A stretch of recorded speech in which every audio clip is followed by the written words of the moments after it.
আসসালামু আলাইকুম রহমতুল্লাহি ওয়া বারাকাতুহু। আমি আশা কিচেন অনেক স্বাগত। বন্ধুরা কেমন আছেন? আশা করছি ভালো আছেন, আমরাও ভালো আছি। বন্ধুরা আজকে একটা চিকেনের রেসিপি বানাবো, সেটা একদম তেল ছাড়া চিকেনের রেসিপিটা অসাধারণ লাগে খেতে। আশা করছি আপনাদের ভালো লাগবে ভিডিওটা দেখলে। একভাবে একই রকম রান্না খেতেও কিন্তু ভালো লাগে না, তো আপনাদের সাথে শেয়ার করছি এই রেসিপিটা খুবই সহজ পদ্ধতিতে। দেখে নিন। আমি দিয়ে দিলাম বাটার। কড়াইটা গরম হয়ে গেছে, তো বাটার দিয়ে দিলাম। আপনাদের বাটারের পরিমাণটা আপনারা কম বেশি করতে পারেন। আমার আধা কিলো চিকেন ছিল, সেই অনুযায়ী দেখতে পাচ্ছেন কতটা বাটার দিয়েছি। সবসময় যে তেল দিয়ে রান্না করতে হবে তাও নয়। এখানে কিছু গরম মশলা দিয়ে দিচ্ছি, লবঙ্গ, দারচিনি, এলাচ অল্প অল্প করে দিয়ে দিয়েছি, তাতে বাটারের সঙ্গে খুব সুন্দর গন্ধটা আসে, তাই আমি দিলাম। আপনাদের যদি ভালো না লাগে আপনারা স্কিপ করতে পারেন। এখানে পেঁয়াজ দিয়ে দিচ্ছি 2-3টে, কুচিয়ে রেখেছিলাম মিডিয়াম সাইজের পেঁয়াজ। 3টে পেঁয়াজকে এবার সুন্দরভাবে নাড়াচাড়া করে ভেজে নেব। চিকেন রান্না এইভাবে করলে কিন্তু রুটি, পরোটা, ভাত সকলের সঙ্গে খাওয়া যায়। সবথেকে ভালো লাগে কিন্তু রুটি পরোটা দিয়ে। দেখুন পেঁয়াজটা প্রায় ভাজা ভাজা হয়ে গেছে। আমি কটা গোলমরিচ দিয়ে দিয়েছিলাম 4-5টা মতো। এবার চিকেনগুলোকে ভালোভাবে ধুয়ে রেখে দিয়েছিলাম 500 গ্রাম চিকেন। এবার সমস্ত চিকেনটা আমি দিয়ে দেবো। ঘরে কেউ চিকেন রান্না করে না এমন তো কেউ নেই, কিন্তু একটু যদি অন্যরকম করে করা যায় ভালো লাগে খেতে, তো আপনাদের সঙ্গে আমি এটা শেয়ার করছি। দেখুন লবণ দিয়ে দিলাম। ভিডিওটা যাদের ভালো লাগবে তারা নিশ্চয়ই দেখবে। আমি জানি অনেক দিদিভাইরা আছে আমার ভিডিওগুলোকে দেখে এবং আমাকে সাপোর্ট করে। এখানে 1/2 চামচ দিলাম আদা রসুনের পেস্ট দিয়ে এবার আমি, মশলা খুব বেশি যাবে না, হালকা মশলা দিয়েই রান্নাটা হবে। তেল মশলা কম দিয়েই রান্নাটা হবে।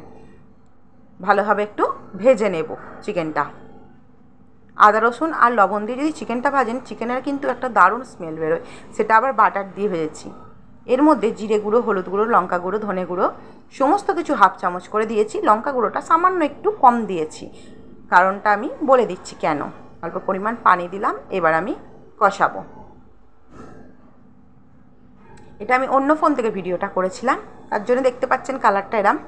তারপরে আবার আমি অন্য ফোন ইউজ করেছি, সেটা আপনারা ভিডিওটা দেখলেই বুঝতে পারবেন।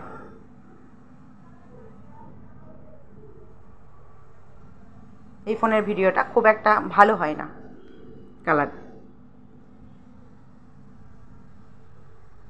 মাংসটা কিছুক্ষণ কষিয়ে নেওয়ার পর আমি দিয়ে দেব টক দই। এটা 10 টাকার একটা বাটি টক দই। সেই টক দইটা আমি ওই বাটির মধ্যে একটু ফেটিয়ে নিয়েছিলাম, দিয়ে এবার আমি দিয়ে দিলাম। এই টক দইটা খেতে খুব টেস্টি, রান্নাতে দিলে না খুব ভালো লাগে, তাই আমি এটা বাটিটাই ইউজ করেছি। আমি রেখে দিয়ে একবারে 4-5টা কিনে নিয়ে এসে একবারে ফ্রিজের মধ্যে রেখে দিই। খেতে ইচ্ছা করলে শুধু খাও, নাহলে রান্নাতে ইউজ করো। দেখুন অনেকক্ষণ কষিয়ে নিয়েছি, তেল ছেড়ে গেছে।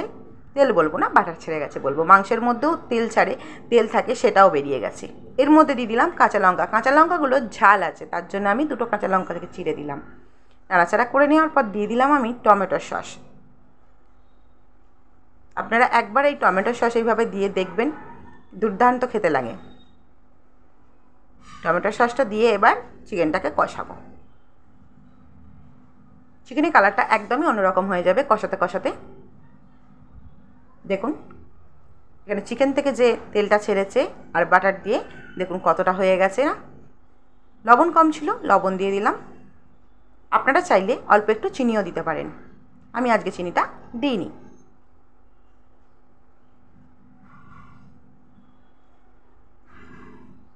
সময় নিয়ে একটু কষিয়ে নিচ্ছি।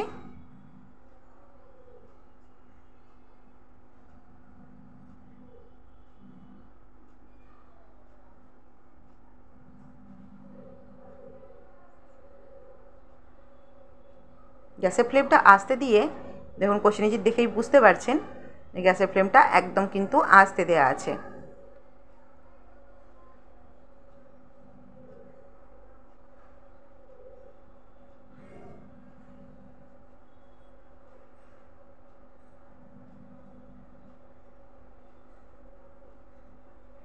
এখানে দিয়ে দিচ্ছি পানি।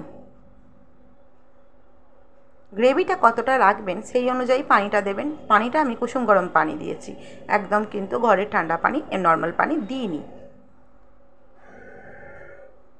আমি খুব বেশি ঝোল রাখবো না, তার জন্য অল্প করে দিলাম।